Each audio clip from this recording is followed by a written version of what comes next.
We still got some people trickling in and whatnot, and the entrance, I don't know about you guys, but I did a whole lap around the entire building. It was good exercise. But so we got some tricklers in, but we do have a lot to cover, so figure we just get started. And super thanks to Saurabh for really pulling together the speaker list today. And it's all about glTF and PBR. And I think, did you say we lost Par? He's sick? I think he's sick, so he's not. Oh, too bad. Well, next time then, right? Yeah. I guess without further ado, let's crank it up. Thank you, Shannon. Yeah, man. Thanks everyone for coming in. Can you guys hear me? I'm wondering if this is going to be like, I tend to move around, so hopefully that's, can you guys hear me? Still? All right, good. Okay.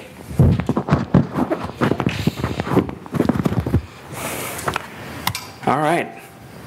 There's going to be lots of gratuitous 3D animations in PowerPoint today. Just a warning.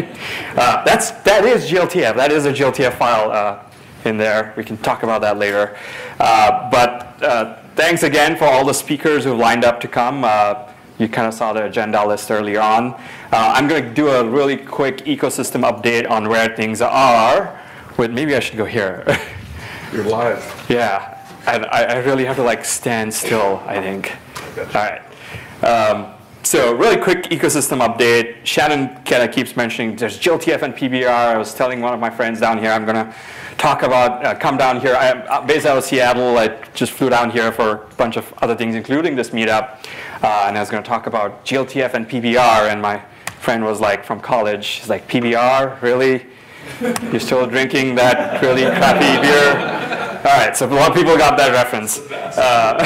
So that just told me it's like, we keep using that word PBR, but do people know what it is? Maybe, maybe not, there's some not. So I'm gonna do a quick, like, 2-minute elevator pitch of what is glTF. I know a lot of people might already know this, but for people who are coming in new, what is glTF? What's it doing with PBR? It's not the beer.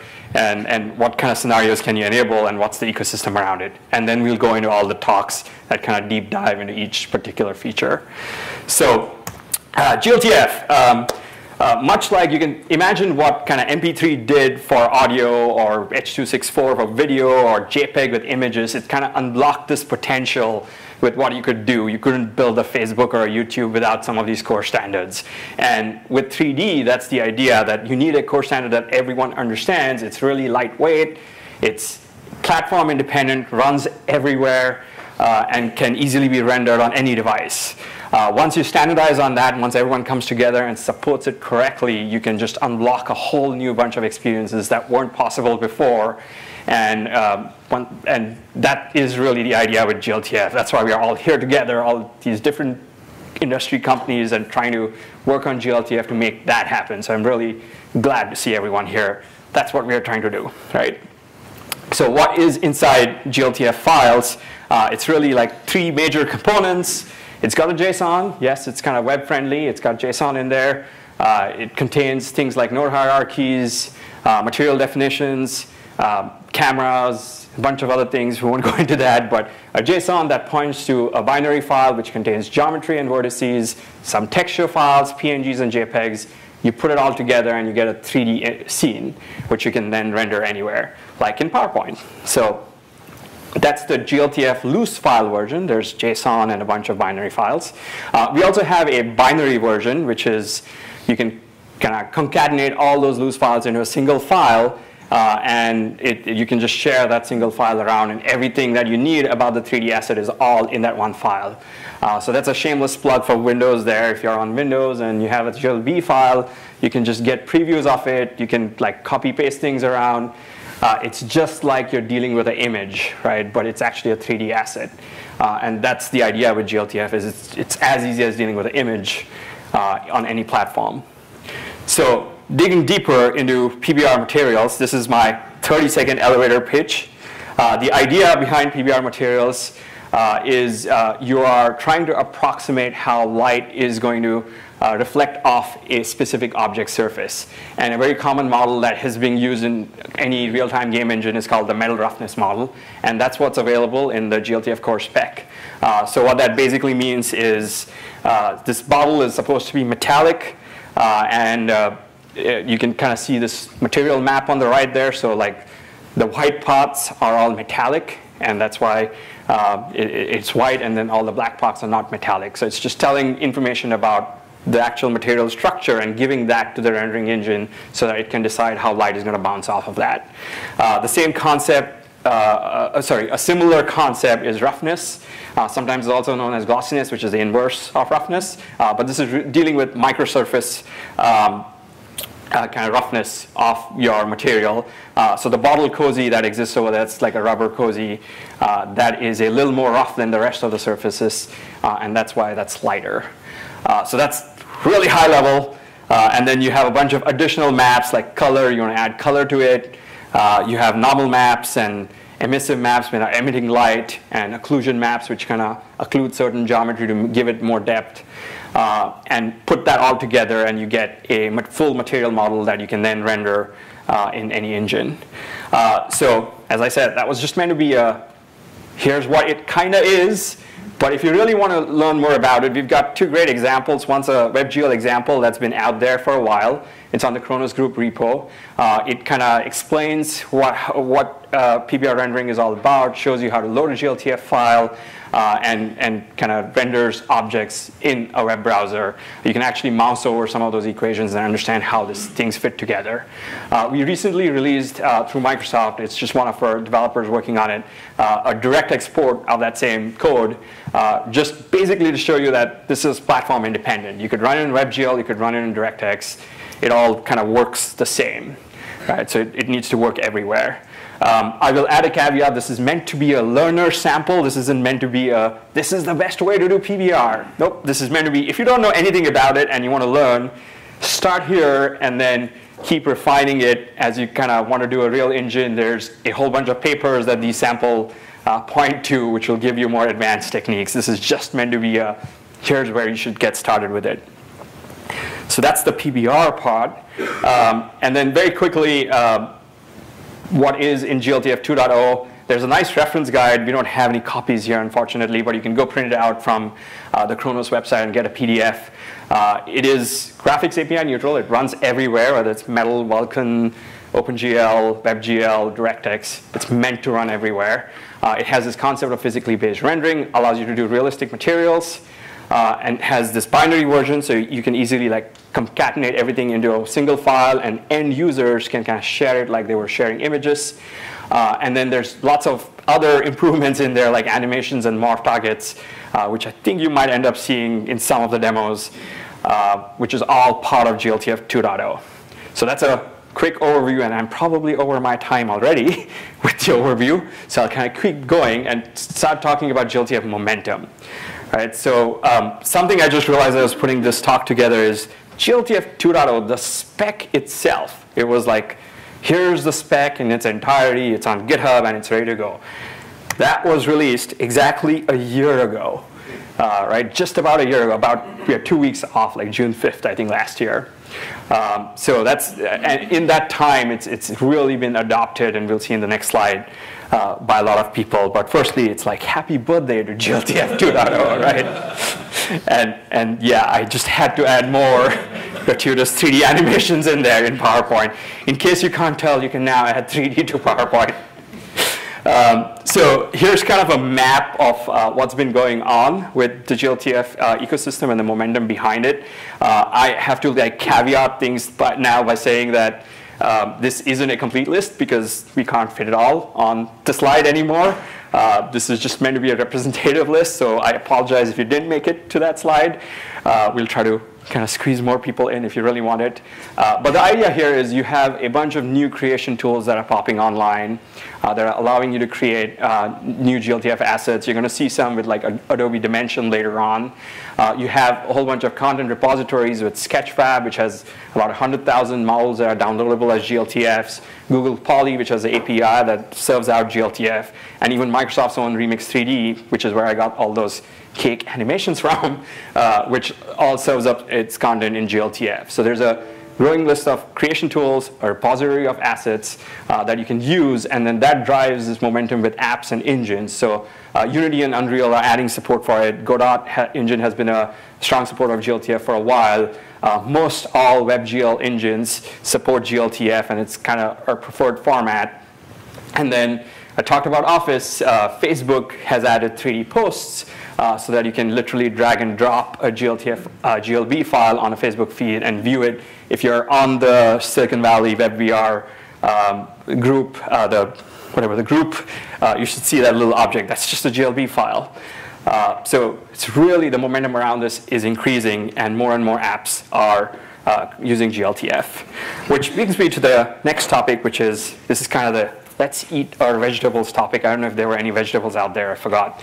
But as the ecosystem grows and we have more apps that are creating and glTFs and consuming it, we need to make sure everyone does it consistently, right? So if you are writing a tool that is creating a glTF asset, let's make sure it's creating a valid file by running it through the glTF validator.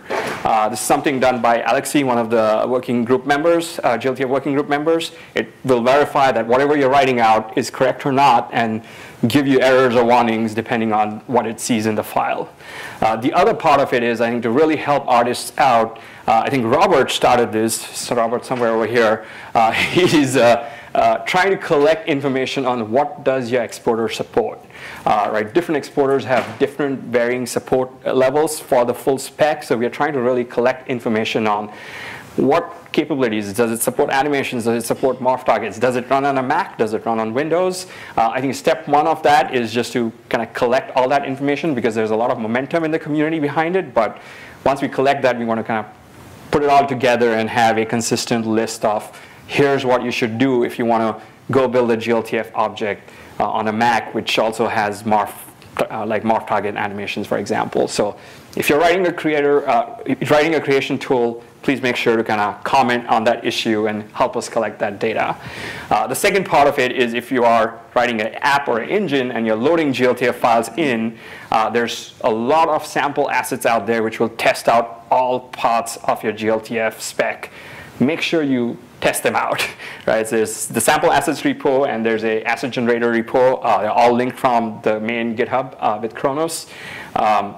This is an ongoing thing. We're continuing to add more samples and more kind of unit tests. So let's make sure everyone is kind of increasing their glTF compliance by using these sample models to test things out. This is something we are doing at Microsoft also, and yes, we are lagging behind on some of it, as some of you might know, but we are also generating the assets and making sure our products themselves improve. So this is the eat your vegetables part of the talk, which is like, this is important, let's make sure we all do it so that it all works consistently. Right, all right, so now to kind of the future looking fun stuff again. As we are looking at adding more things to the spec, we want to make sure that there's a right balance between building a widely supported and reliable ecosystem and also adding features. So we kind of want to make sure everyone adopts what is in there correctly, and that's why you need to eat your vegetables. And then we are experimenting with some new features to light up new scenarios. So this part is about, assume you are supporting the glTF core spec correctly. Here's some new extensions you can go start exploring. I think Frank is going to talk about the Google Draco extension for compressed geometry, which is really awesome. He'll explain that more on why it's awesome. That's available for all implementers. There's the Unlit extension for Materials, which is also available, which I believe is already being used by Sketchfab and Facebook. So these new capabilities are available for you to use. And then there's a whole bunch of work that's on GitHub around texture transformation, lights, web technique, WebGL, and environments, which maybe Mike might talk about in his talk later on. But this is the current ongoing work. All of it is happening on GitHub, and you can kind of chime in on those discussions on GitHub. Now, you will notice there are a lot of extensions that I mentioned there, and there's also some extensions you're going to hear about later today in the talks.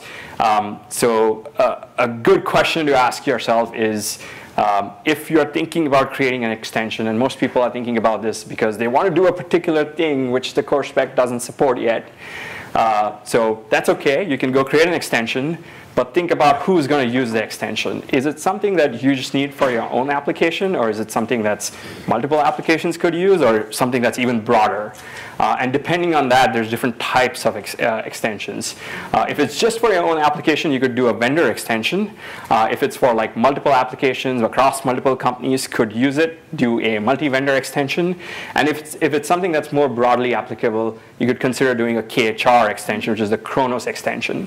The Khronos extension is the one that kind of gets discussed by all the participants of the Khronos working group. It gets ratified, and it's kind of covered by the Khronos IP framework. I'm going to point you to Neil for any questions there on the IP framework. But the idea is this is the one where everyone has just agreed upon everything and can be adopted by all kind of participants. Whereas the others are more like you want to unblock yourself, and you can kind of go ahead and do it to unblock your scenario. If you do kind of propose an extension, I think the two best practices we are telling people to follow, and I think you'll see this in the extensions that people are going to talk about today, is always make sure there's a fallback to the core spec. We want to make sure that your core glTF 2.0 file works everywhere. That's really important.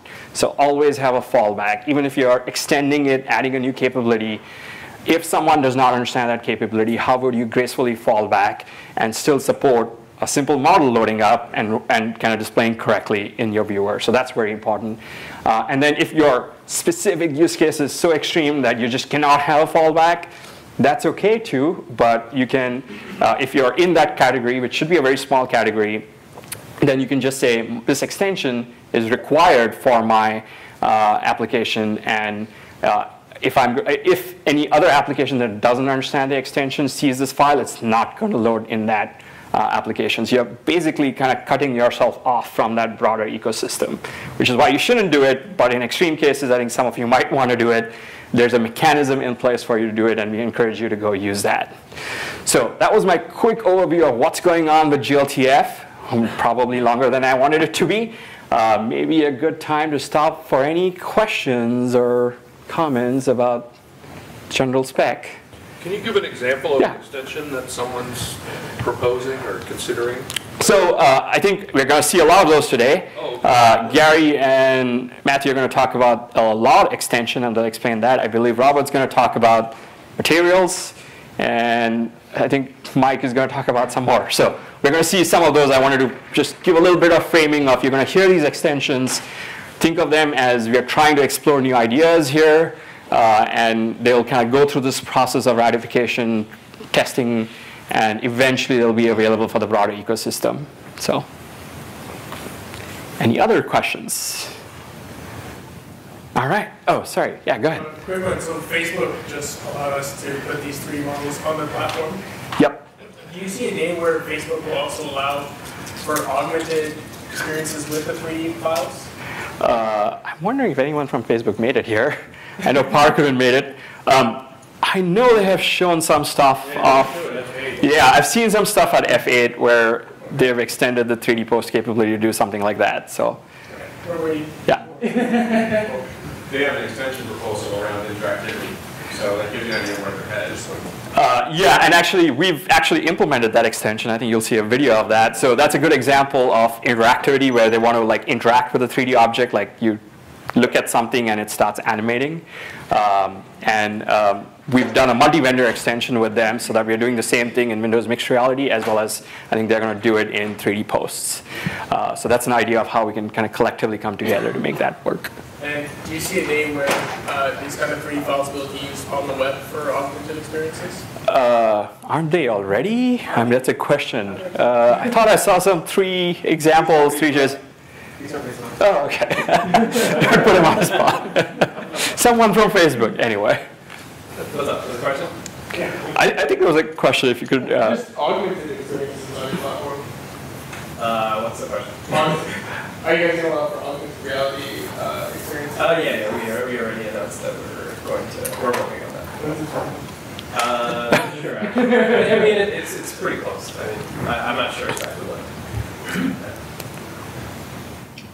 All right, and I thought I saw some web stuff from 3JS. Maybe I'm mistaken. Where you guys are. In Chrome Canary, they already have some API for this there is an option PDF to WebVR, and they're using glTF file. But that is not. That's what to do. All right. With that, I think I'm going to hand it off to Gary and Matthew. Thank you.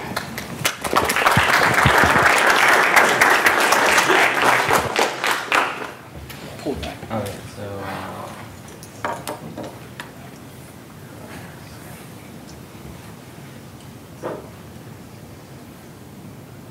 Pull the mic back. oh yeah, pull the mic back. All right, let me set this up. This one. So guys, I think this is a shiny example of the power of the Khronos group, like developing a standard that's just become a part of our everyday lives before you know it, and before this was just a thought a few years back. So thanks again to the Khronos group for sure for all of this. Yeah, thanks, and yeah, thank you everyone. I'm happy to be here to talk about what Microsoft's doing. I'm Matthew Cedeno, engineer here at the Bing team. And I'm going to talk about how Microsoft is using glTF a little bit, and then what Bing is also trying out with glTF and using it for like 3D products on the web. So first, to start off, Microsoft has been incorporating and supporting glTF in any of their products that does 3D. You saw already that Office has a lot of 3D stuff with Saurabh's presentation. But yeah, we also support it in Paint 3D. People can drop and play with 3D models. Remix 3D, you can download their models in 3D where the cake and stuff came from. And we also announced Microsoft Layout and SharePoint Spaces. I think there's some in the video here, but more applications that will support glTF as a model format for the different experiences. So now I'm going to talk more about specifically what Bing is using with the glTF. So here we go.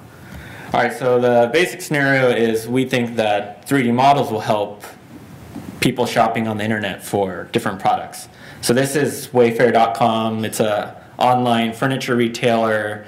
They sell furniture, and you can only get so much information from having a 2D image.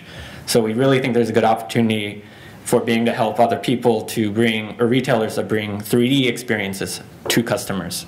So I'll just do a quick demo. Here we helped Wayfair to work on a 3D experience where if you click this button, you get a 3D viewer that's built on top of Babylon.js, and then we're also serving a model we converted to glTF. And here, customer can download this lounge chair, see if they like it. Oops. See if they like the lounge chair, play around with it, and get more information than they typically would get from just the image.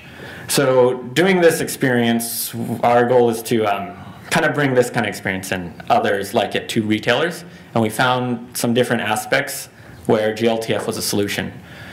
So the first aspect was consistency. We got models in a lot of different formats. There's OBJ, Collada, FBX, 3ds Max, and they don't all work in the same way in different viewers.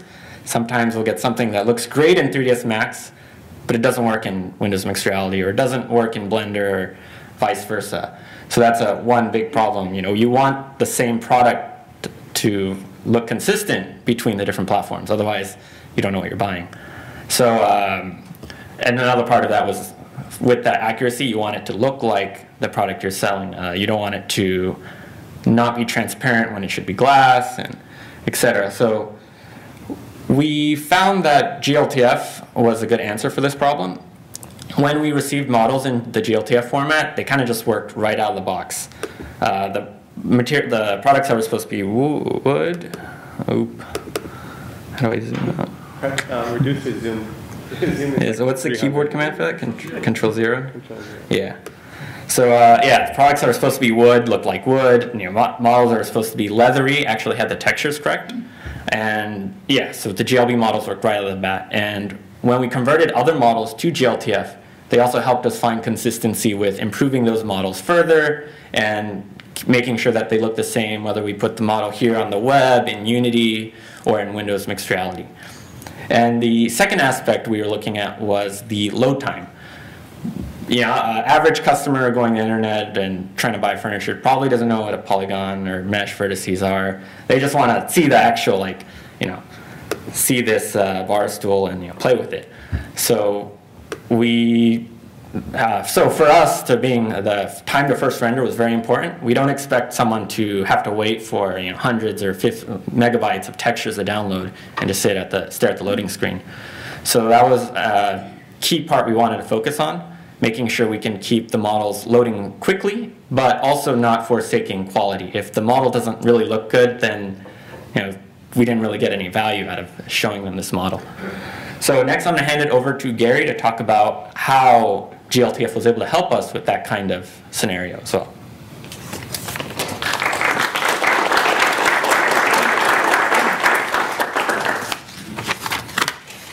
Right.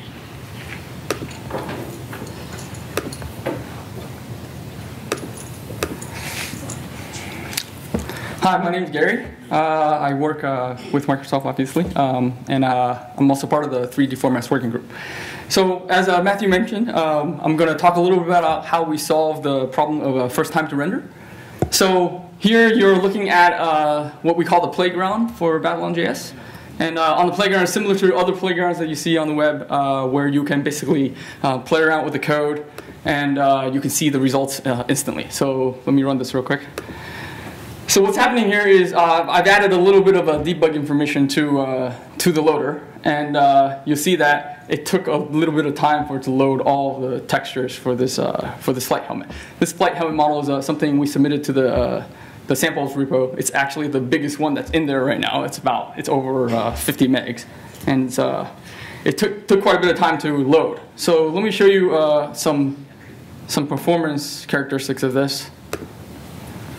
I did this capture a little bit earlier, but you can see we've added a little bit of performance markers. So you can see this model took about 7.5 seconds to complete.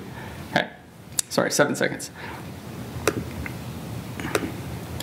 So this is kind of not very acceptable for a product showcase, right? It takes so long for you to actually see the model.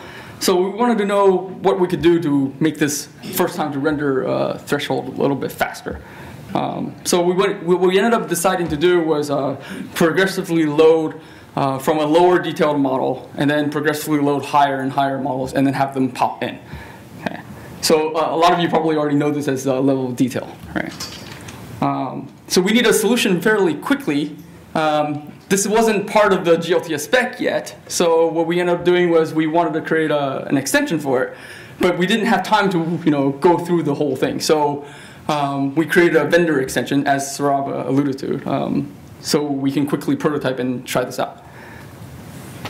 So let me show you what that looks like. In this case, I've disabled the Microsoft LED extension in this playground.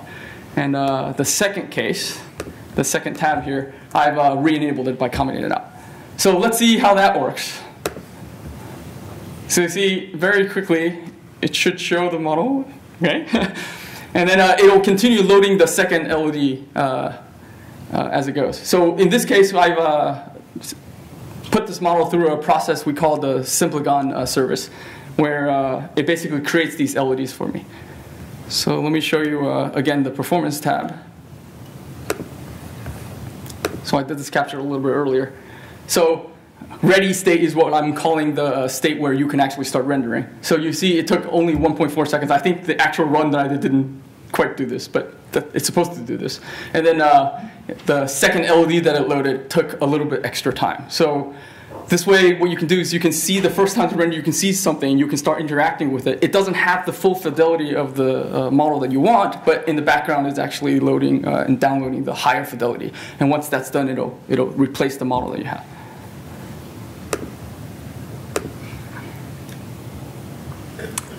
So let me show you just a quick spreadsheet of what the numbers look like. So if you have a full LED, you'll see that the geometry, which is this file here, and then a whole bunch of textures. So that's why it's about 65 megs or so. Right. The small LED, I think I actually got the numbers backwards here, but the small LED is much smaller. It's only 10 megs. So what happens is we're downloading 10 megs first. It displays just the 10 meg one, and then it displays the bigger one. But you'll notice that the geometry doesn't take that much for this particular model, right? The geometry is, even though it's significant, it goes from 2 megs to about 700K. It's not the biggest thing that's going on here. It's really the textures that's the issue here. So you'll see that all of these textures actually only became a much smaller set. So depending on the model that you have, a lot of times, at least for the models that we have, textures is actually the bigger part of it, right? And so we have in production a bunch of LODs that deal with textures. We have recently started experimenting with geometry, like the model you see here, where we're reducing the geometry. And how this plays out with Draco and the compressed textures, we'll have to see how that all fits in. We're going to experiment with that as we go. And so finally, I wanted to show you one last thing. We were talking about how extensions, and it's really important for extensions to be still compatible with the ecosystem, right? So I'm going to show you what this flight helmet that has the LOD extension looks like in Three.js. Now, Three.js doesn't support this extension, but it still loads. And the only difference is that it's going to skip all the LODs. It'll just load the high fidelity model directly. So you see, it's the same model, right? So it doesn't break anybody. It's very important for compatibility. You want to make sure that the ecosystem still works, even though I've added this vendor extension that's specific to Microsoft. Yeah, so that's it for the demos. This spec is on GitHub. We've made it public. If you want to use it, feel free to talk to Saurabh and I, or if you have any questions about it. And at Microsoft, we really want to be open about the process of adopting glTF. So we're going to continue to sort of publish and talk about the process of adopting glTF at Microsoft. Yeah, that's it. Thanks. Yeah, questions? Yes. So are you planning on sort of baking in attributes inside of the glTF to indicate what the various LOD textures would be, like the low fidelity versus the high fidelity, prioritization, and how are you doing it now? I guess is the higher order question. Yeah, so the spec actually talks about this. If you go to the spec page, it will talk about how we actually did. But it's actually fairly simple. There's an extension with pointers to, for example, if it's a node LOD, it will point to other nodes saying, this is actually a lower level detail for this node. Start with this one, go to the next one. And we have an extras flag. You can show the extension now. Sure, yeah, I guess we can go to the actual extension.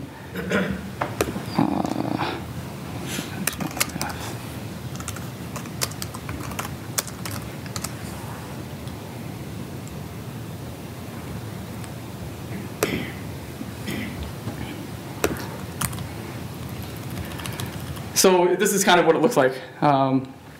If you have a node, so this is one node, it actually has an extension that says, hey, there's actually LODs for this node. If you want to load LODs, go to this particular node instead of this current node. And then there's also an extra thing where if you're using the LOD not for progressive loading, but actually for rendering, for distance-based, or in this case, it's screen coverage-based, which we use in the mixed reality stuff. It has a couple metadata that tells you when you should switch LODs. Go ahead. How would you compare this to just like loading two different glTFs? Like, what is the benefit here? It looks like a little bit too coupled. Like, is it only for LOD, or how would it scale if you had like multiple, let's say high quality, low quality, faceted, or something like that? Like, what's specifically the benefit of like coupling it with the file? Well, so when you're coupling with the file, you can share some things that you wouldn't be able to do if there were separate files. So for example, if you didn't want to LOD animations or materials, you wouldn't be able to do that easily with two files. With two files, you can point to the same textures, for example, but you wouldn't be able to reuse the same JSON data. You have to duplicate that information. Are the vertices duplicated in each LOD? When you say duplicate, so the LOD actually has a different set of vertices, so it's a different thing. It's unique, right? Okay. So the higher level LODs replace the lower level one. That's right. Yeah, it's not accumulate. That's right. Yeah, there are techniques for doing this kind of things, but like in the gaming industry, people typically have discrete LODs. So we call these discrete LODs, right? Okay. Yeah. I'm wondering if there might be a processing step that could be done to a glTF or a GLB file that would generate the various LODs. So that's right now you're doing it manually. no. We go through a Simplicon You service. So you say, give me 3 LODs. Or That's right. Yeah, there's a bunch of parameters you can tweak, and then it generates these files. Okay. Yeah. Did you have to post the URL for that? We can probably post something. Yeah. It's under. Actually, Saurabh, do you know? Yeah. You can probably. Yeah, I'm trying to log these things on the live feed on Facebook. Sure, yeah, I think I'll post a link to that. Because that'd be super useful, right? To just generate the things. And Hello? Yeah. I think the main GitHub page for glTF has a link to the Simplicon services. I was going to add, I think Simplicon is really for geometry, LODing, and creating discrete LODs. The simplest thing we have seen is if you have huge texture sizes, you literally resize your 4K textures into like 2K and 1K textures, even 512, and use that with progressive loading, and that speeds things up. It kind of snaps in with a lower quality at first, but then over time it can increase quality. Yes, sorry, more questions. Actually, he was. Yeah. Follow up on the first question. Does it save the scene graph data information, like you're going to take that? What do you mean based on? What duplication? So in the JSON, it describes, for example, the node hierarchy. The scene graph, right? The scene graph, right? It's not really very big. You don't save necessarily a lot, right? But if you have a large node graph, it will save some amount, right? And plus, the way we serve these things up right now, we point to one file and you have all the information. If you have multiple files, you need maybe something else that says, oh, I have actually 3 LODs.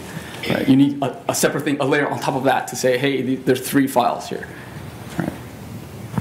Like on Remix, it actually just serves one file, and this file has all the information. It's like a manifest in that case, right? So for the textures, are you using PNG or JPEG files? Or you're not using any? That's correct. Question doesn't really, I was going to ask if you had considered using MIP levels of detail. So this is very similar to MIP levels. Yeah. Currently, the core spec doesn't support MIP levels. So if we had something that supported MIP levels, you could use that instead. So, okay. Which is coming up in your talk. Yes.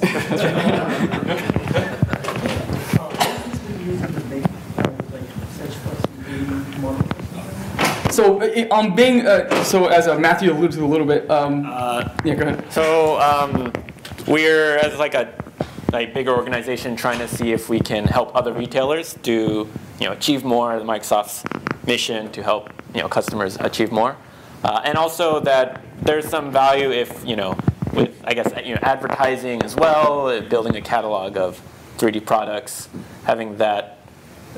We think that there's going to be opportunities in the future with 3D growing bigger and more accessible. So we're trying to figure out ways we can help customers be able to take part in that space. All right, thank you. All right. How about this? Up next. I want to help. I think you can keep that there. Actually, we might need your laptop again for Mark's stuff after all, but. Yes.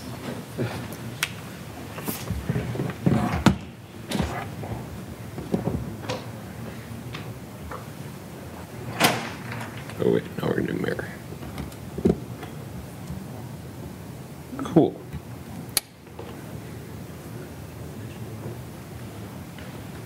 All right.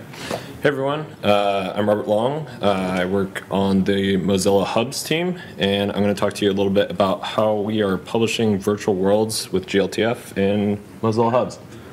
So, we launched Hubs back in April, and basically what Hubs is, it's a app that runs in your browser, and with one click you can create a room and have a link that you can share to your friends on Discord, Slack, SMS, Reddit, whatever you use to communicate with your friends, and you can jump into a room together. In fact, we're actually going to demo it. We weren't going to, but why not? It is. So, here we are in Mozilla Hubs. Oh, and there's Fernando, and I think Arturo is actually me, so that's fun. And yeah, so you can talk with your friends, throw some ducks, explore some virtual worlds. yeah, it's really simple to get in and meet with people. So now I'm going to get into extend my desktop. How do I do that? Once again.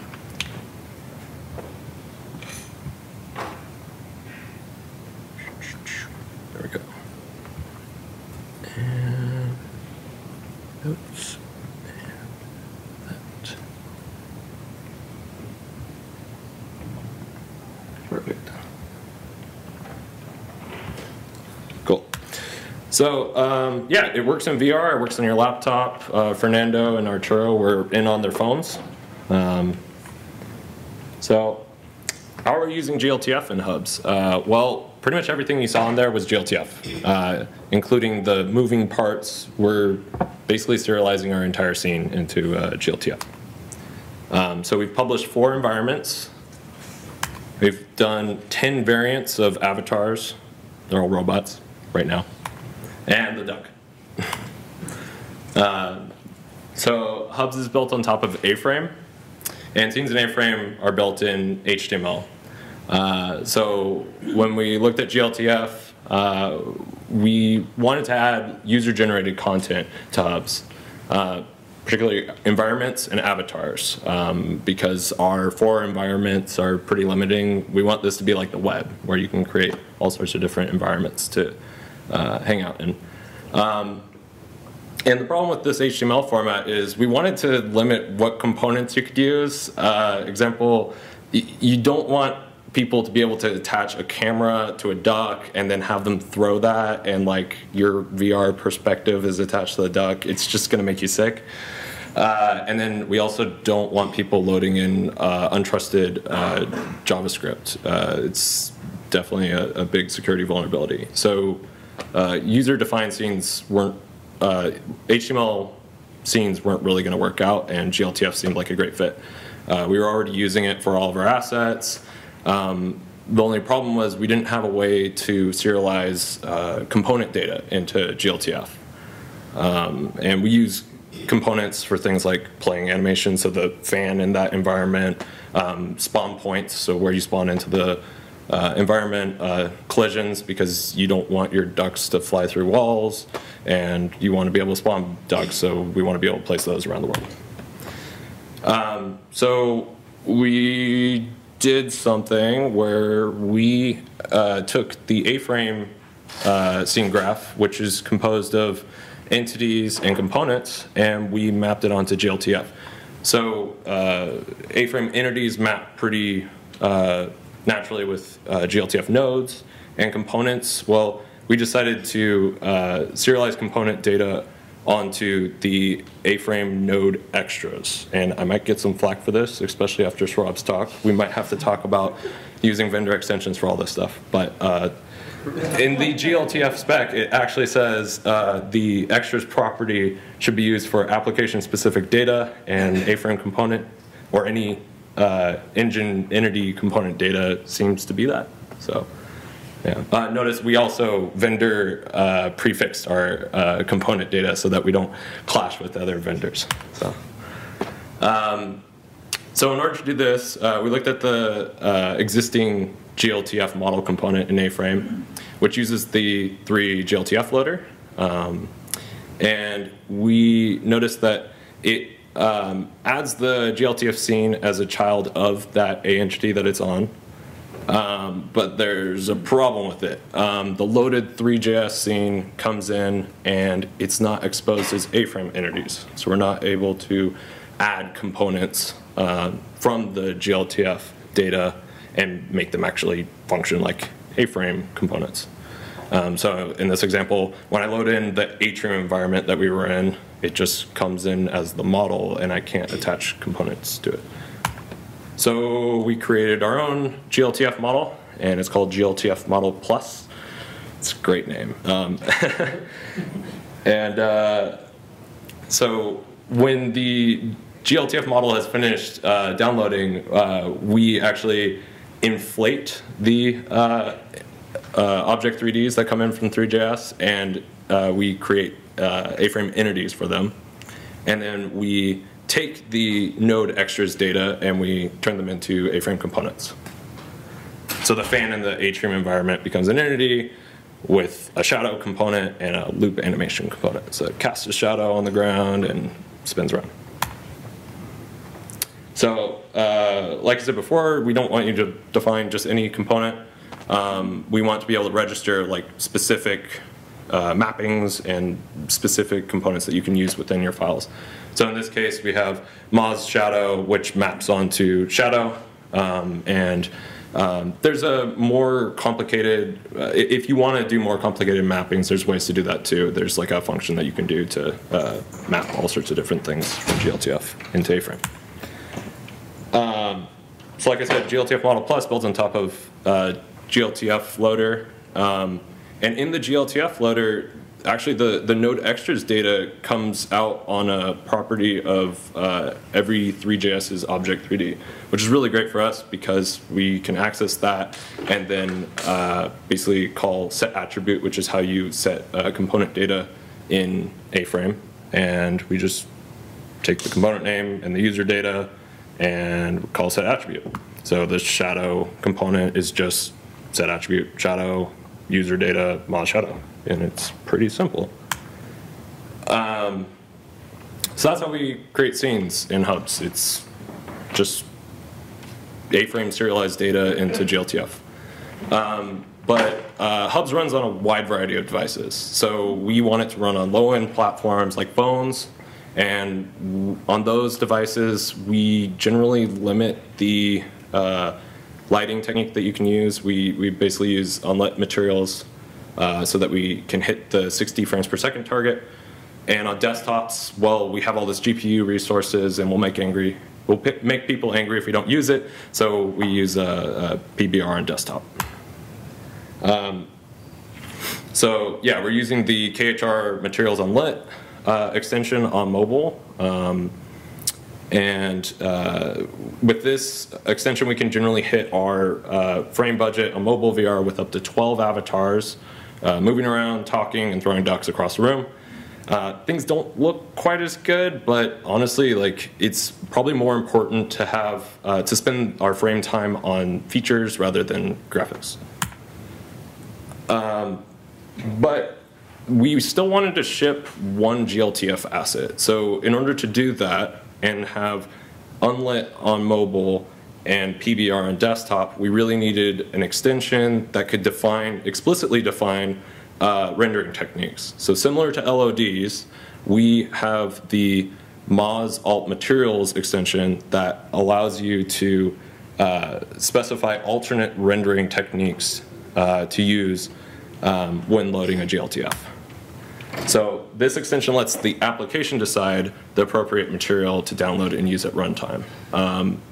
So in glTF Model Plus, we have this preferred technique property, which is available as a global variable and on the component, and you're able to specify, hey, I want to use KHR Materials Unlit on mobile.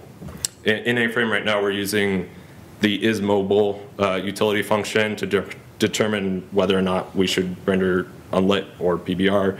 That's probably not the best idea, just because there are lower-end desktop environments as well. We want this to run on like netbooks and things like that. And phones are increasingly getting better. So we should probably move to something that's more GPU related.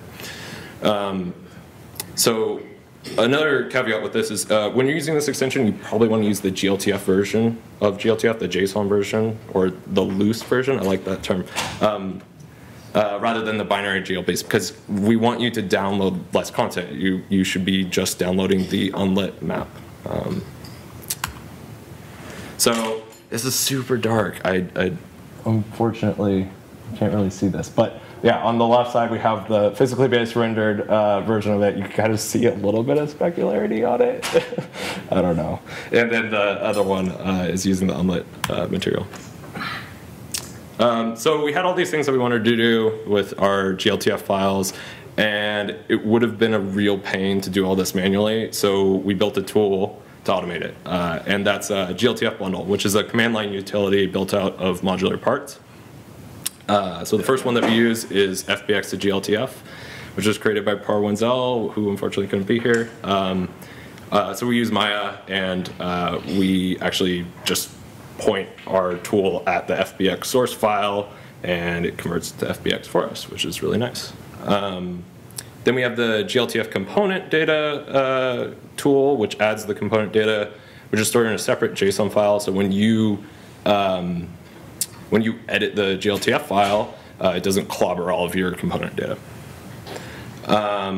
Then we have the glTF unlit generator, which generates unlit materials from PBR materials. It does an approximation of the PBR material by combining the base color map, the occlusion map, and the emissive map. It looks okay. But it automates it, so you don't have to go into Photoshop and like just play with all that. And it also adds the KHR materials unlit material as an alternative material via this alt materials extension.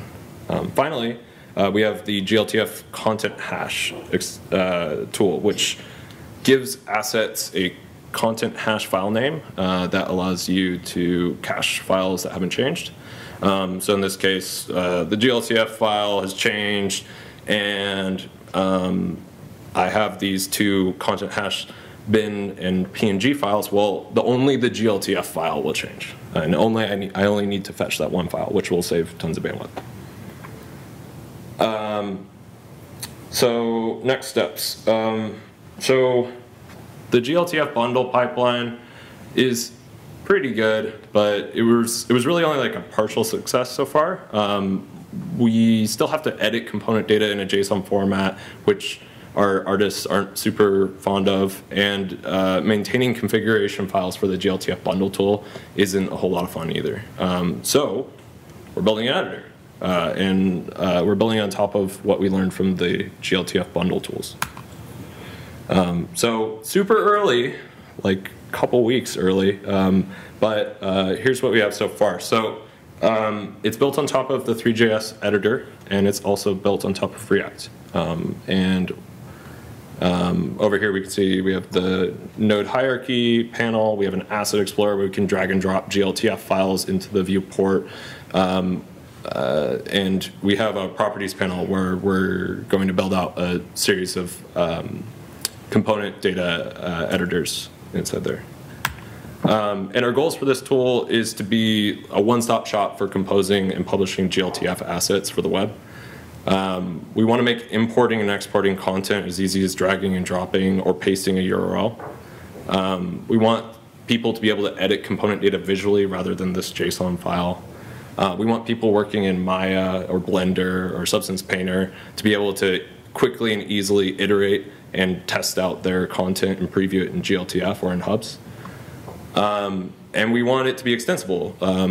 Ideally, other people can use this for different projects. It is a generalized glTF editor, and we want you to be able to add different component data editors and different tools that you need for your projects. We don't want to prescribe a version control system. It just uses the file system. It is a desktop app right now, but it will also run in the web. So you can use Git or Perforce or whatever works for you. You should be able to quickly preview scenes in a local copy of Hubs, and then when you're ready, you can publish to Hubs with just a single click. So that's my talk, and if you want to check out any of these open source projects, including the editor, I've got links up there, and yeah, thank you so much.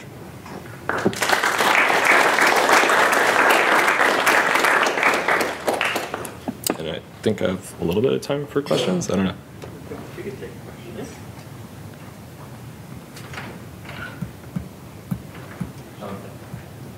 Yeah. Tell me more about the problems you had with the glTF bundle. What sort of changes did your artists need to make to the process and configuration of the part that led you to build the editor? Yeah. So right now, the compile time for the glTF bundle tool is a little lengthy, and we'd like to people. Don't worry, sorry. Oh, yeah. I'm just going to set this up. Yeah, for sure. And we basically want people to be able to edit things in real time. So as you're defining component data and as you're moving things around in your scene, we want you to be able to see some sort of preview of all that. We really want to get people to a level of tooling that they are used to in tools like Unity or Unreal or something like that. Obviously, we're not going to get anywhere close to that level of tooling right off the bat, but we want to at least get something started for the web and the glTF ecosystem. Okay, thanks. So iteration time is iteration time is definitely the key thing, and JSON is somewhat tricky for artists in some cases. Just like small syntax errors and stuff like that can cause some bugs, including we actually ran into one in production where it was just like, oh, well, I forgot a closing quote. Yeah. You answer this question, but then come back to me. Okay. Yeah. How's it going? Oh. Question. Yeah. When it comes to the open worlds, what has to happen on the browsers for them to be able to support like a high quality rendering, like the shaders and everything like that? So right now, like, we probably won't go too much further into more advanced rendering. If anything, maybe something in between unlit and PBR. Like, we're waiting for like mobile hardware to advance. Right now, we're trying to cater to like the general market, and actually there's more mobile VR devices out there than there are desktop devices, and we really want them to have a really great experience. So I don't think we're super focused on the higher-end rendering right now. Yeah. What was the decision process to choose React?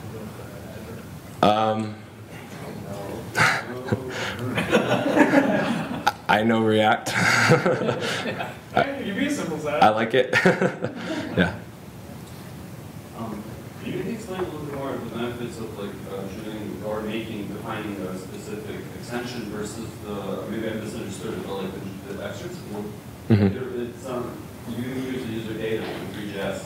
Like I always saw that as kind of like just a very generic, like it's a JSON within a JSON, kind of like you can just put any kind of structure in it. So you're free to do whatever you want. But like an extension is a little bit more opinionated. What is it? Yeah, so when we were creating this, we weren't trying to standardize our components. A lot of this data is just like A-frame specific, very A-frame specific, and these things change. I think we will probably propose common things that are used across lots of different use cases as glTF extensions, but we're kind of looking for something a little bit more lightweight and more application specific. Like you could have a different collider component than me, and our different applications can have different implementations there. So we're still very much like looking into that. We want to get feedback on all of this.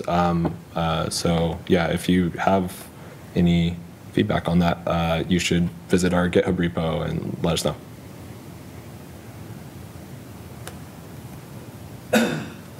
Back over here, naively, I was thinking about like a paper pipeline with fairly standard shaders.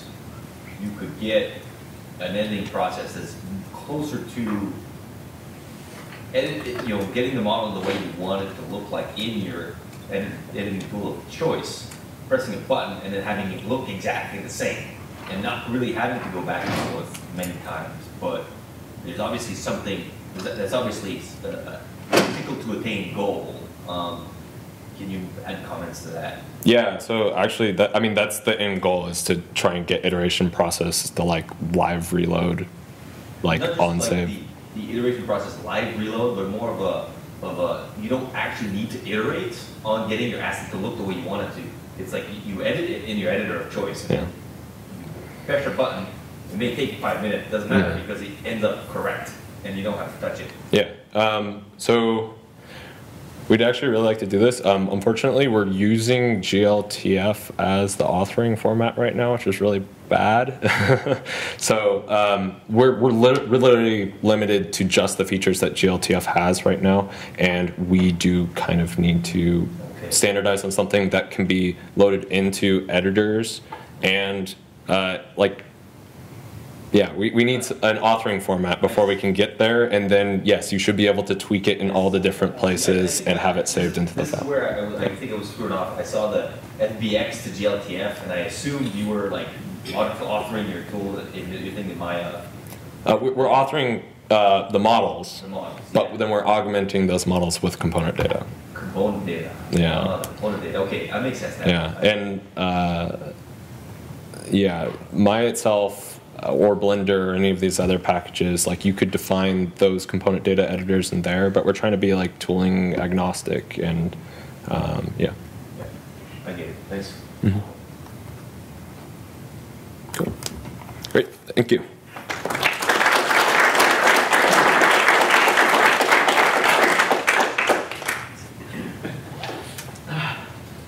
Can I use the... Sure. You can. Yeah.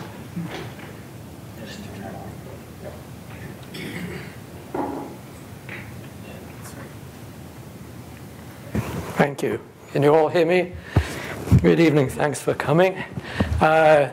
So I'm going to talk about this compressed texture transmission format that's been recently. The 3D Formats Working Group started a technical subgroup, or TSG, to investigate ways of dealing with the issues of shipping textures to your applications in the web browsers. And so that's what this talk is going to be about. I'm describing a work in progress. Nothing has been decided concretely yet. This presentation is more or less the beginning of the CTTF, TSG, putting its work into the community for community feedback. There's a Google Docs version of this talk if anyone wants to follow along. You can scan the QR code to get to that URL if you want to. Anyone want to do that? No? So for shipping textures to... Go back one slide real quick. Oh, yes.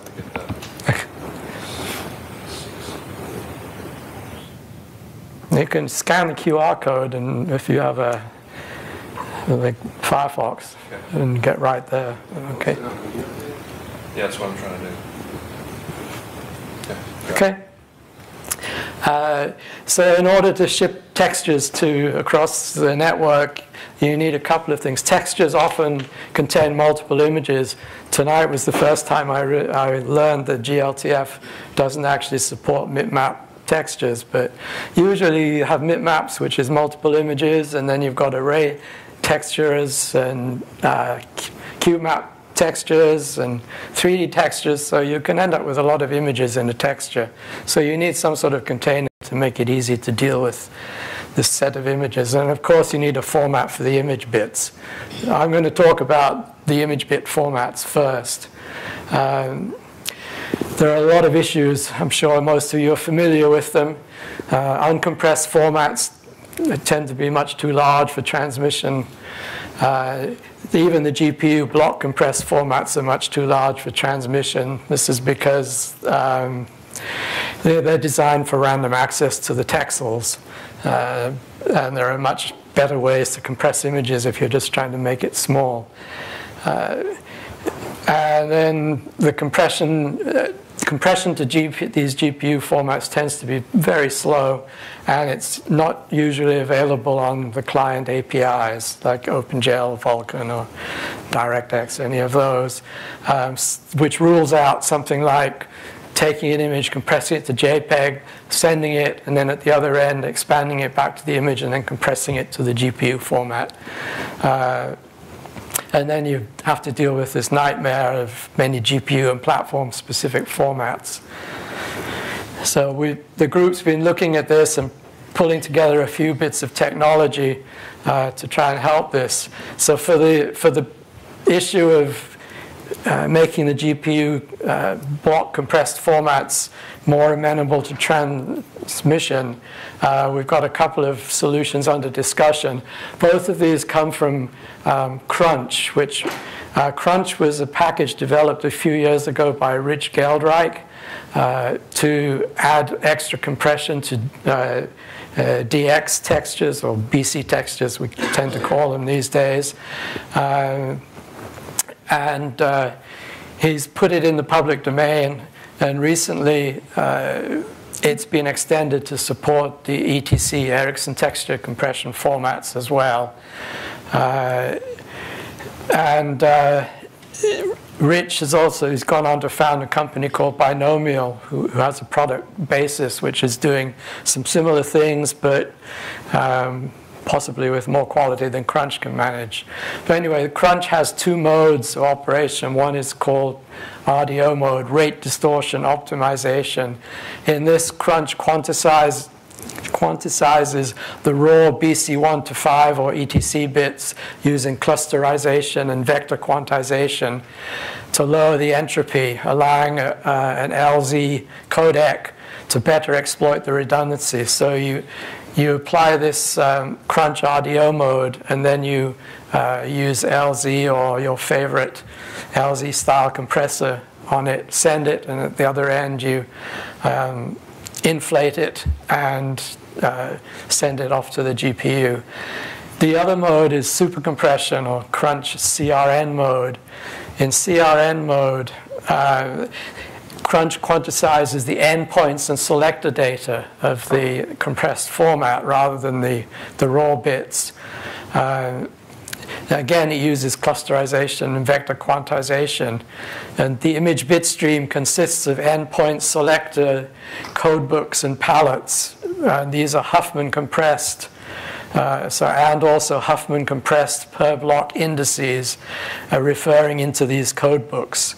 It's very efficient encoding, around 0.75 to 1.75 bits per texel. Which has user control over the quality versus bitrate trade-off. And it's just as strong or stronger than the RDO mode plus zlib or Z standard or whatever. And it does not require any additional lossless compression step. So those are both very interesting to alleviate the transmission size problem. We still have to deal with the format mess. What the group is investigating is applying Crunch CRN mode to a universal transcodable format.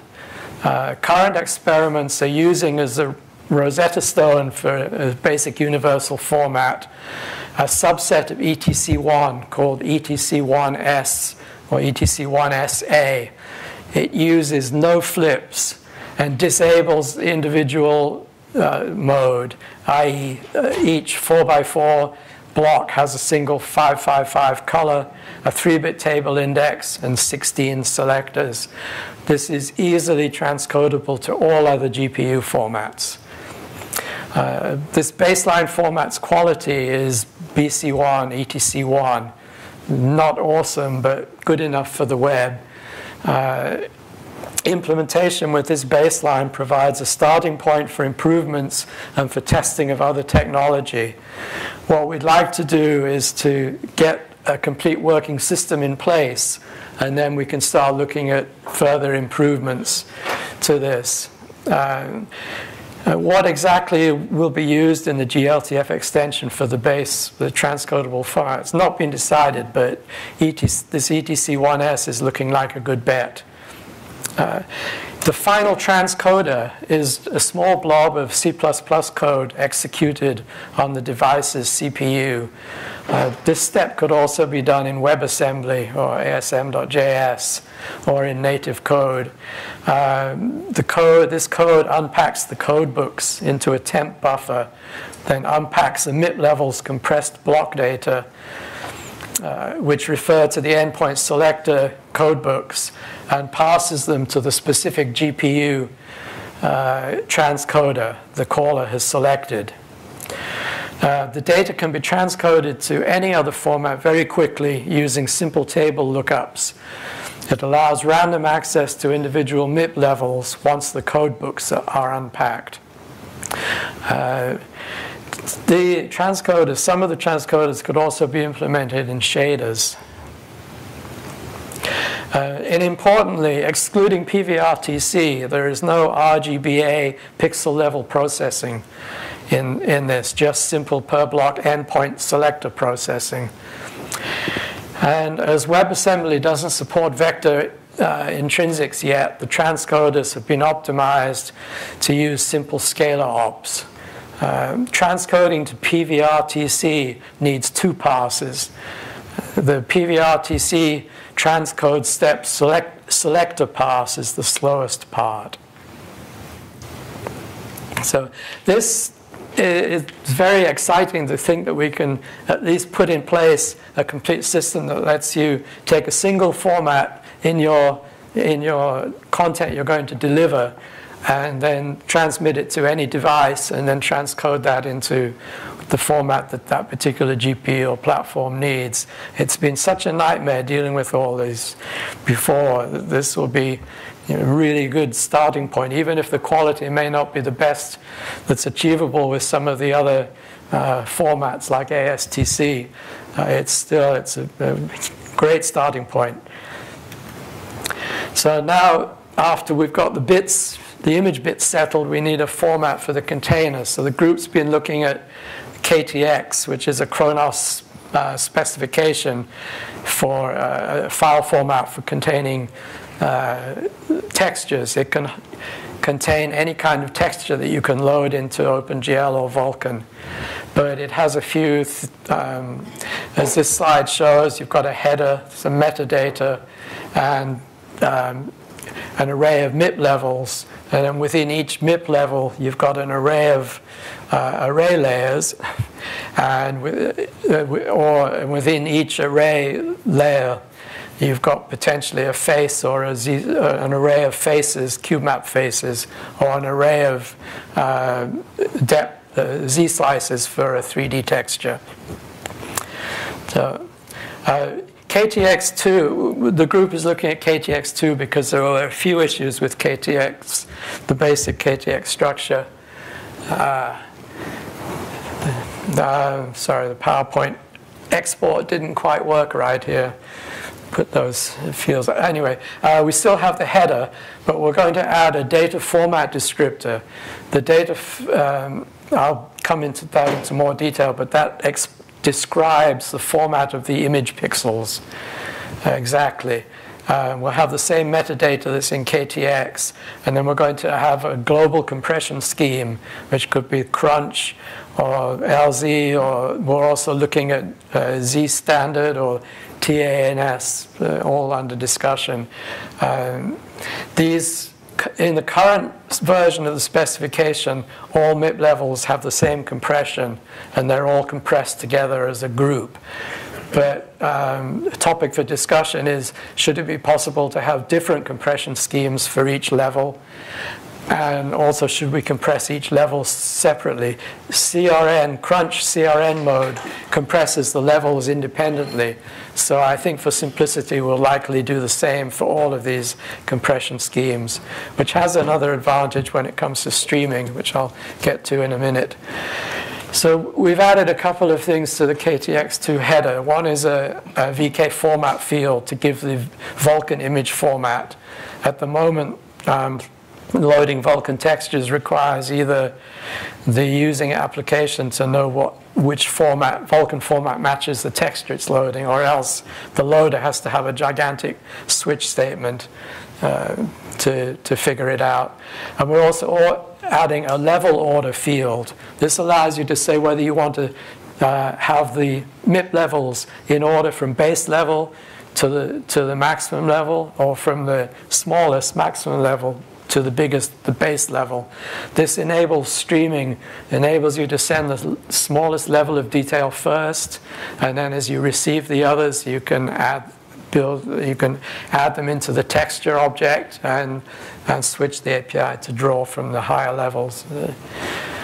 So that will really help with some of these issues that you've talked about earlier this evening.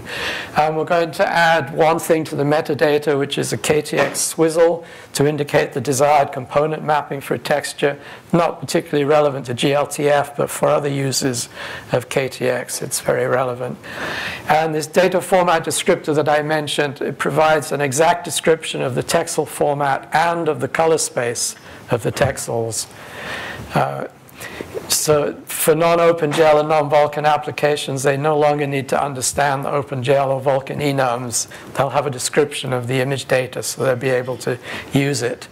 And it provides applications that care about correct color with the necessary information.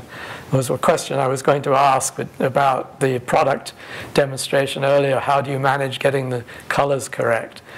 This is some information you will need to be able to do that. And KTX files can now contain multi-sample images because the data format descriptor can describe multi-sample images. The APIs don't have any, can't load multi-sample images, but many people have requested this capability. They will write their own shaders to load the multi-sample images. The data format specification is at this link shown on the slide. The global compression, as I say, crunch will be an important one, and then LZ, so you can use RDO or crunch mode on the textures. We're discussing whether to also add Z standard or TANS. Feedback's welcome. There's some links at the end of the presentation. And you should note that this global compression should be used only with RDO mode or with uncompressed images. It's a waste of time on any other block compressed texture formats. The transcodable format can be encoded by either, as I mentioned, RDO, CRN or RDO. So KTX supports the transcodable textures, which is a nice benefit. There's a bunch of open issues in the specification, so I encourage you to look at it. It's just been made public. It's at this on GitHub at this link, and you can file issues there. The same. The link for reading the specification is a GitHub IO link, because the specification is ASCII Doctor, and this is the generated version. The source for the specification and the what place to file issues is the second link on the slide. Again, this is all a work in progress. We're looking for feedback. We want to get the community's help in refining this and making it all work nicely. These are places to go. There's a GitHub repo for Crunch. We're probably going to fork this into the Khronos group in order to continue the work for the CTTF, all within the Khronos group.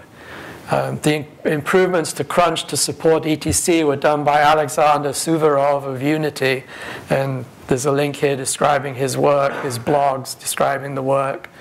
And the Crunch and transcoders were developed by Rich Geldreich, and again, his blog links are there. And another pointer to the KTX specification source. And I also put in a link to the KTX software. This only supports KTX 1 at the moment, and I'm about to land a huge change, bringing Vulkan support and much easier use when not using OpenGL or Vulkan. But so that's it. If any questions, yes. Do you have numbers for ratio and performance? Yes, PNG and JPEG, like examples. JPEG will get, I don't have the actual numbers to hand, but if you look at Rich's or Alex's blogs, you'll find, yeah. JPEG, obviously, you get far better compression, but then at the other end, there's nothing you can really do with it except decompress it and feed the uncompressed texture into the GPU, which uses up lots of GPU memory. So although with Crunch on ETC, I mentioned 0.5 to 1.75 bits per pixel, I think I said. It doesn't compare to JPEG, but it's a vast improvement over RAW, DX, or ETC. Yeah? So, GLTF on the web, I assume we're going to have to ship like the transcoder and maybe Yes. some other libraries? Just the transcoder. Yeah, the intent is that this is going to become a glTF extension, hopefully eventually rolled into a future core version. And yeah, the only thing you'll need to ship is the small transcoder code. Isn't there another path where you can use the standard glib decompression? I mean, that's easier, right? Yes, you can do that. Yeah. The browser can Then you'll need you need the zlib compression at the other end. So usually it's in the browser, but maybe often applications have it for other reasons. It's not quite as efficient as the crunch mode, though. Yes. In some ways, you've made a problem that's very painful seem a little bit too easy. Yeah. Well. This transcodable format seems very logical. Yes. And why do you think it hasn't happened yet? And if it's successful and it's an open standard, is there a chance that the transcoder actually lives in the browser and we pass the transcoded format and the browser figures out how to map it to hardware? Which seems like the logical way. Yes, it does. Generate this transcoded format. Yeah, it does. I think one of the reasons that it hasn't happened before is because the various developers of texture compression specifications were looking for the best quality and adding all sorts of neat features to it.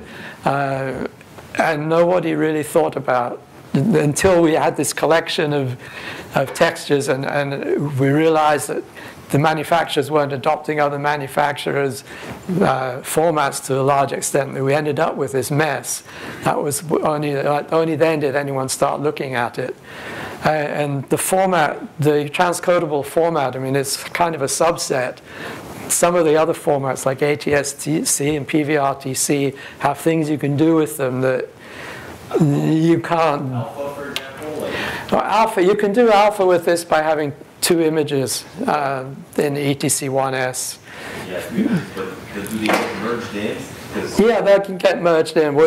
That's one of the topics we're discussing. We plan to make it possible to have slices, so you can have the alpha slice and the RGB slice. Or maybe we can find a better way to do the transcodable format.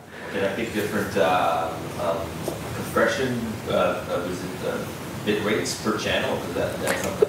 Yeah, you could indeed have a different bit rate for the alpha. Yeah, applying the crunch to the alpha slice versus the RGB slice, yeah. I just want to say one thing in response to your question. The WebGL working group, we have expressed some interest in putting a transcoder in the browser. So this is like, we have to wait on glTF to sort of stabilize on a express texture format, but we definitely would be interested in like adding essentially a express texture format as opposed to the web, which will always be available and always transcode to whatever's available on the GPU that you're on. So yeah, it's possible. But for now, you can only ship a piece of work. Do you want to use this? Okay.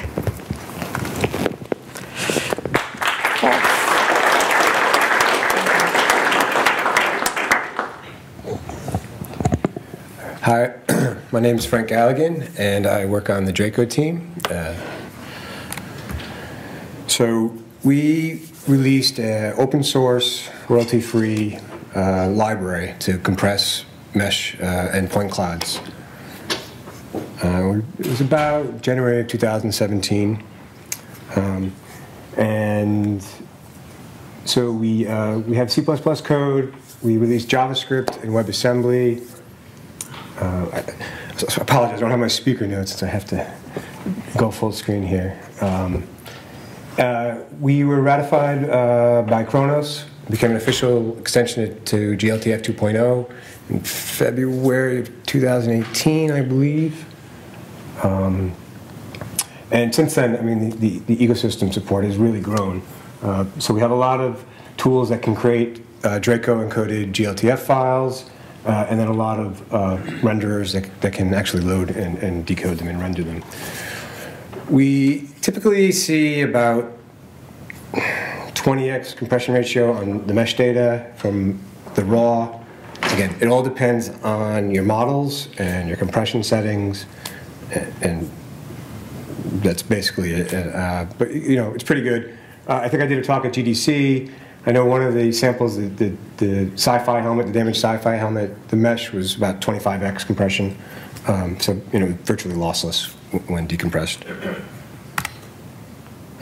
So most of my talk is going to be about what's new since, you know, February. You know, if you have any other questions about Draco, you know, you can go to the GitHub page or come see me afterwards, and I'll try to answer whatever I can. So first off, one of the things about open source, which I love, is other people just get involved. Like, this actually was probably a few weeks ago. Someone made a Maya plugin, so you can import and export Draco files in Maya. I mean, it's really cool. Just big shout out to Federico. I don't know who he is, but he did it. And so if you use Maya and you want to try it, please check it out. You know, you can file some bugs on GitHub, and just really cool. So no, this is actually just a Draco file. So our Draco file will have like a DRC format, but you can then take that and put it into a glTF file. So this is the Khronos Draco extension. We actually had an update probably about a month or so ago. Some developers noticed that when you compress the data and the accessors, the actual count was a little different than the decompressed data. And at the same time, we were also working on fallback, and we wanted to have the compressed mesh, and some people wanted to have a fallback mesh, what Saurabh talked about, in case you don't have the decompressor, so you can get the fallback data. And during the compression, depending on what options you pick, we may change the number of points and some of the attributes as well, number of attributes. And that was causing a problem because you couldn't have the compressed and the fallback accessing the same accessor, right? So we would have had to do something different. So what we did was we made a change, and when you have just the compressed data, all of the attributes, the components of the attribute should go from the decompressed data, not the source, just in case some values changed. And then from the fallback meshes, what we said is you can have the compressed data, and the fallback should be the decompressed version of that data. And so we're trying to get into glTF pipeline. We're working on that right now for the decompressed info. And then the second link is you can get that for glTF pipeline. It'll create compressed message with fallback meshes as well. So the next thing we're also working on is animation compression. I'm glad, I think it was Mike from Mozilla, it was Robert from Mozilla. He went, and I'm sure my Draco extension is not named correctly for animation, and I'll get feedback, so I want feedback.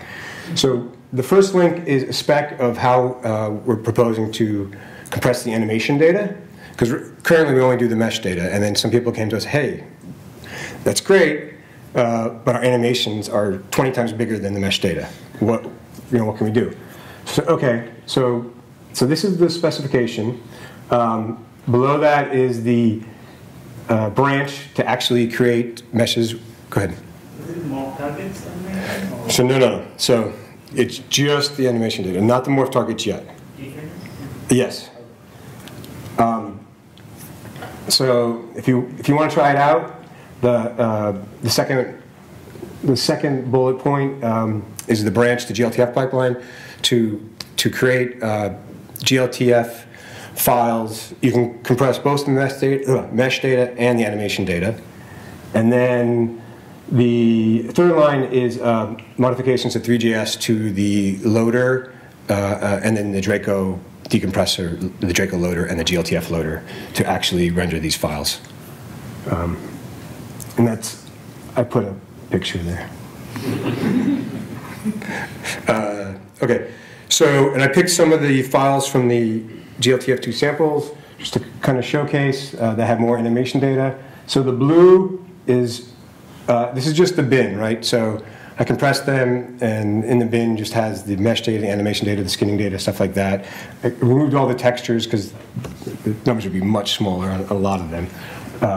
But you can see, like on brainstem, for just, and the blue is just the mesh only data, and then if we add the mesh, the red is how much farther we get with the mesh and the animation. You can see brainstem was about like 2.5 times compression for just the mesh data, but when we added the mesh and animation, it got about 10x. And like VC was, less than 2, and it got over 6. And like I said before, how much models compress is highly dependent on the models themselves as well as the settings. So these are just the settings that I use to get this data based off of the branch from before. So anyone can try it out. I think I'm going to do a demo now. That's right. If I had my notes, I would have known that. Maybe. There we go. So I'm going to compress the brainstem, glTF. So it's going to compress both the mesh and the animation data. And then I'm going to run, I'm already running it. Don McCurdy's viewer that uses 3JS. So let's make sure it's running. Okay, it's running. Then I'll pull over the brainstem. And so now we used 3JS and Don McCurdy's viewer to load it and decode them. You can kind of see the warnings down here. We still have, the validator still isn't validating the Draco mesh compression yet. And then you can see the animation ones, or the new ones that I just added. We can even, I could try another one, like here's VC. So I'm just pulling the glTF 2.0 sample model, and I made it. Here, let me refresh. And I'll grab the VC one. Oh, wrong way. Oh, sorry.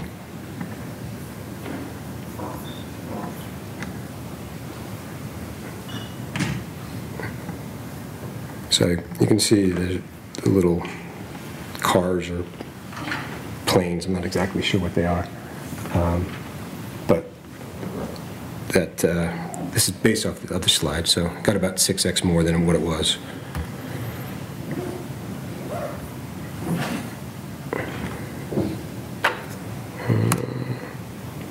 Okay, so what we're working on next is morph targets. We already pretty much have a good idea how it should work, and there shouldn't be too much change. It should actually be more based on the mesh compression.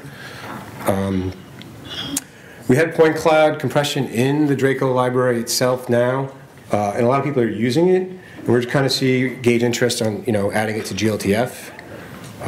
So if you think it's a good idea, definitely reach out to us and tell us you think so. The last one is so a lot of people are actually using Draco more on the web and JavaScript and WebAssembly. So we haven't really done a lot of native kind of optimizations, but we're going to do some SIMD optimizations for native, and we're actually working with the WebAssembly team to get SIMD put into WebAssembly as well. So hopefully once that's in, this should benefit from that as well. And so this is how you can get the code. Like I said, everything's open source. Right there is the URL. File some bugs or issues, and if there's anything you want to see. And that's pretty much it.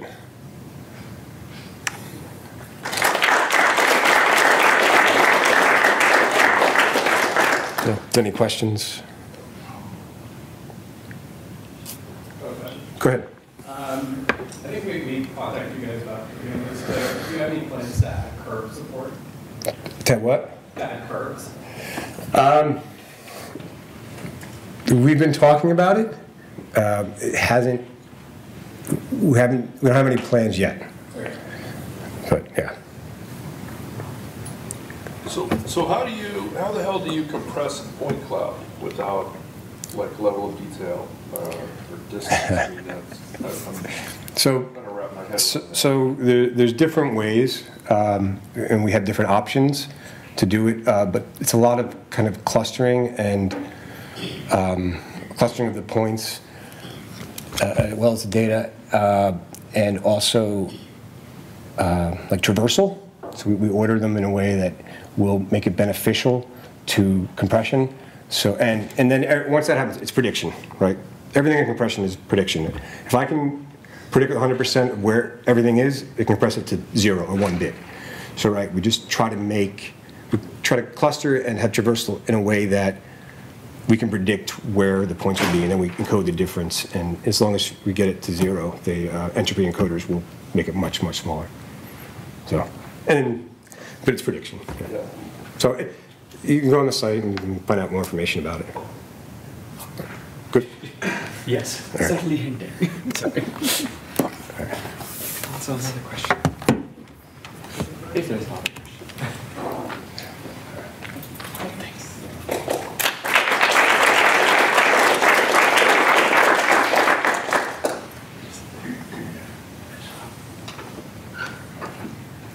All right. Microphone. Do I need a microphone? That one. This one? Yeah. Oh, okay. Yeah, I'll just... All right. So I'm Mike from Adobe, and apologies in advance to anyone that's seen this presentation before. I did basically the same thing at GDC. So I work on a team called Dimension. It's a pretty new product. It launched in the fall, and my email is bouncing at me here. You can just ignore that. The goal of Dimension is to give graphic designers the power to work in 3D. It's targeted at people who don't necessarily have any 3D experience. They're used to workflows with Illustrator and Photoshop. And the goal of Dimension is to empower them to be able to cut large chunks of time out of their workflows by letting them do up their product shots and stuff in 3D and render out high quality renders for review, and then come back and iterate on it quickly by moving their camera, moving their models around, changing textures, adding decals, etc., etc. I don't actually have my notes available here, but yeah, as I said, it's targeted at people with no 3D experience. So typically, they're doing product layouts in Photoshop or Illustrator and just iterating on that, or making it real physical like mock-ups for review and stuff. But with Dimension, you can bring in your model and texture it and add materials and stuff, and then render out to Photoshop like a multi-layered PSD with things like depth information and lighting and stuff all separated out, so an artist can then do the final edit in Photoshop. And soon, well, available now as a pre-release, and coming in version 2, you'll have glTF support for real-time previewing and reviewing of your content. And our goal is to replicate what you see in Dimension as closely as possible. And the core spec of glTF doesn't include a lot of things that we will need. So what I've been working on for the last little while, not only the export, but helping to define extensions that can help define things like environment lighting is a big one that is needed for your asset to look the same in all viewers. So currently, viewers like Babylon and 3, they will add their own lighting.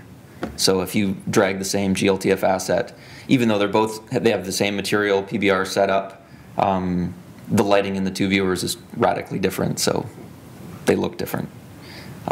Our goal is to, as much as possible, have the asset look the same in all viewers.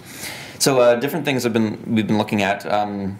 Been helping with the KHR lights and KHR texture transforms extensions, which both will hopefully be ratified this summer. I'm also working with the Microsoft guys on everything needed to get image-based lighting environments defined. That may entail several extensions. There's things like optical transparency, which glTF doesn't support out of the box. It just has simple opacity. So things like glass can't be rendered well as glTF is defined. So I'm hoping to define some extensions to that will allow things like tinted glass that absorbs or scatters light, has different thicknesses, etc. If anyone's interested in that type of extension, I'd love to talk about it. And then there's other potential things like camera effects like depth of field and bloom. And then we will have dimension-specific information about backgrounds and ground planes and maybe camera bookmarks and stuff that is really dimension-specific and will probably have, or currently has information defined in the extras tag, which has been mentioned tonight. For the image-based lighting environments, I'm currently, this is a discussion that's on the glTF issues forums if you guys check that out. This is currently a proposal that I'm thinking of for extensions needed to get image-based lighting working. So first you have the environment extension, which requires KHR lights, and it just defines a new light type called environment, which will then reference the pre-filtered maps for the lighting. And to use the maps, I have 3 different extensions that probably will be needed. First, one to reference HDR data. glTF only supports PNG and JPEG images right now, which obviously are not HDR. But since PNGs are 4 channels, there are various encoding techniques for getting HDR data into them. So the 3 simplest ones are RGBD, RGBM, and RGBE. I won't go into how that's encoded. RGBE is actually how HDR files, if you're familiar with the radiance format, internally it's encoded as your color and then with an exponent, which is what RGB is. Anyway, and then in addition to that, we need a way to reference cube maps. Both of these have already been mentioned at least a couple times tonight. Needing a way to reference cube maps and needing a way to reference custom MIP maps. So with something like KTX or even DXT or DDS files, you can actually encapsulate this all in one reference. So there's various ways we can do that, but without having KTX or DDS, you do need a simple way of providing a list of face images and a list of custom MIP maps. So again, I'm working with Microsoft on this, but if anyone else has input, ideas, want to know more about what we're doing, there are threads on the issues tab of the glTF GitHub page. I should have provided a QR code here, but there is a Dimension pre-release that you can get at this link, or you can just email me and I'll send you the information. And a quick shout out to the Microsoft guys. We're using their encoder, decoder, serializer, deserializer for glTF. It's a C++ based library that really makes it a lot easier to write your data out as a glTF or GLB file. And I should do some demos. I don't have much in the way of demos, but there's a few scenes from one of our guys threw together from Adobe stock models in Dimension and rendered in our viewer. You can see here that glass is a bit problematic right now, as is the zooming. But the glass material, so it's not great looking. So we do need to define some better material models for that. And then I have a Dimension scene here that I was playing with today. So this is actually Dimension, and you can define all your materials and scene hierarchy and stuff. And when you export this to our viewer, you don't yet get the proper IBL lighting. So this is the not matching IBL to the background, but it will be once we get that extension defined. And so will your camera will be where it is in Dimension, the shadowing on the ground, the reflections on the ground, everything will match dimension, and we'll have a designed UI for our viewer. So if you took this glTF file, you would, into any other viewer, you would get most of the information, but you wouldn't get the few kind of dimension-specific things that you will in our viewer. But as much as possible, we're going to be pushing for actual wide adoption of these extensions rather than just vendor-specific stuff. And I think that's it for dimension. I'm going to hand it over to Ross to talk about Adobe's Animate CC and how they use glTF.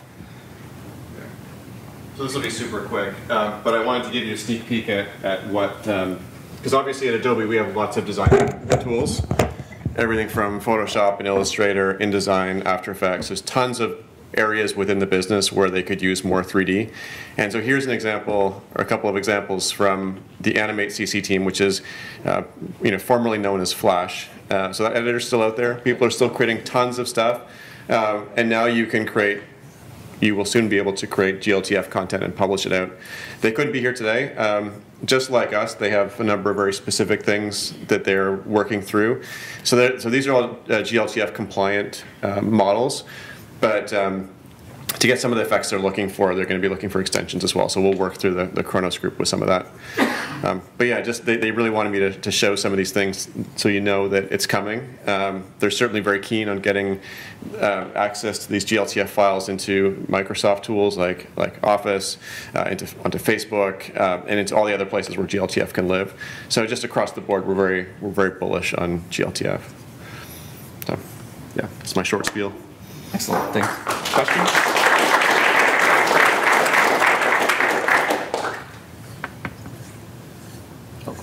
So the models that you were talking about where you didn't have you kind of have an intrinsic built-in lighting model that's just part of your glTF extension. Is that kind of what that is supposed to be? The environments extension is, the goal of that is to define a general way where, actually I don't have it's just a general way that any glTF file can define image-based lighting.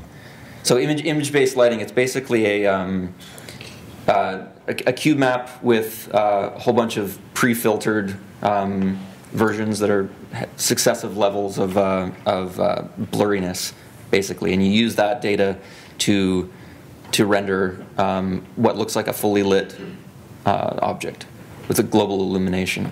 And that's one of the key things I think is missing from glTF if you want the data to look the same everywhere. So a lot of the time, like at GDC, a couple of people came up to me and said they were working with customers who had products that they want to show online, but they would author the product and it would look one way, and they would put it in a viewer and try it in another viewer and try it in another viewer, and it never looks the same as what they authored it as. And there's lots of things that feed into that, but lighting is one of the most obvious, most critical things. One of the advantages of PBR Materials is that they require a lot less tweaking on the artist's side of things with the lighting to make them look okay and to make them look consistent, but the lighting itself needs to match if you want that. So yeah, I mean, we could make this a vendor extension, but it's much more generally applicable than that. So. Yeah. Can I mention one more thing? If you go back to the dimension scene. Which one? Just go back to the dimension. Yeah. So obviously a lot of what dimension is about is compositing and rendering images, but what we've tried to do to make it really easy for designers is when you bring in a background image, we will detect the ground plane in that image, will detect all the light sources in the image, and we will actually create that HDR out of the image. We'll reconstruct a full 360 environment from one image using a bunch of machine learning tech to detect the fact that there's sky at the top, which should be sky, etc. And so putting in a different background image affects the way that your model gets lit. And like Mike said, you want to try your model in different environments And that not only changes the environment, it changes the way the model looks. And if you lose that on export because you don't pass that data through, you get a very different effect. I mean, the whole benefit of PBR is the effect of the environment on the object, the reflections, et cetera. If they don't look right. Now, obviously, if you're loading this into another scene, then you want to take the properties of that scene. If you're loading this into a product display, you want to set that up as a designer. Is there one going to record GLTF? I mean, we supported like probably the earliest version of glTF because I think as Tony was and others were designing that first version, they were taking, you know, like it looked very similar to the Veriled format. Back then, yeah. Obviously not now with PBR, things have changed, and thankfully glTF 2 is much more useful. The real question, is a dimension maybe focusing on IPL, or are you guys planning on having spotlights or the specified? So we do actually have, in addition to the environment light, which is IBL, there's a sunlight. And now this was all set up for offline rendering for the most part. We're using V-Ray right now. And it has, you know, things like cloudiness and internally there's, you know, we're modeling, we're actually modeling the sun with, you know, a particular radius and using different sky models. So when you put the sun lower in the sky, it changes the color, et cetera. And then I'm exporting that data as a baked down directional light with the KHR lights extension. So right now, that's the only reason we're using KHR lights. There's a cloudiness value in here too, which I may or may not encode as an ambient light with KHR lights. There's some discussion of whether the ambient light is going to make it into the final spec for KHR lights, since it's not really physically based.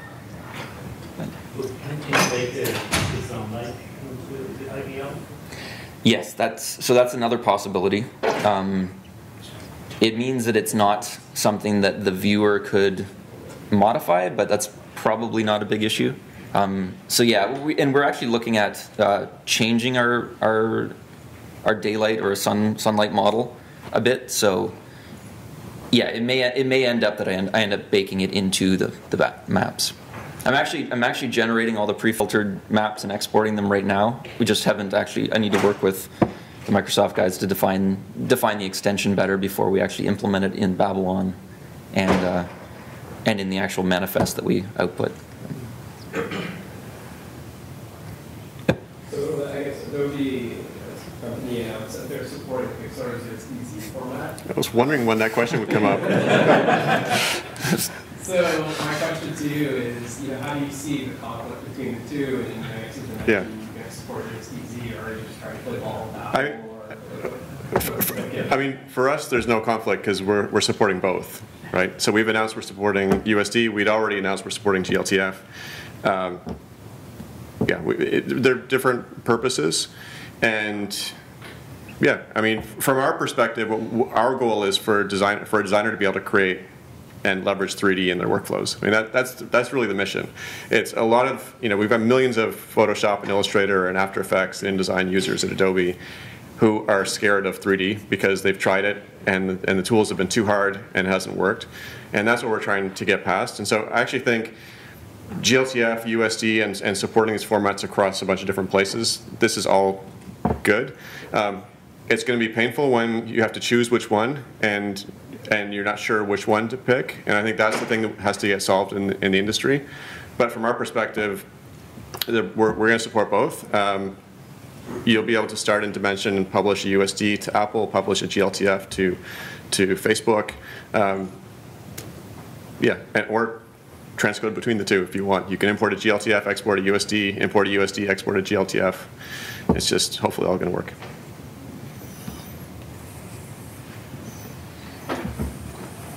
All right.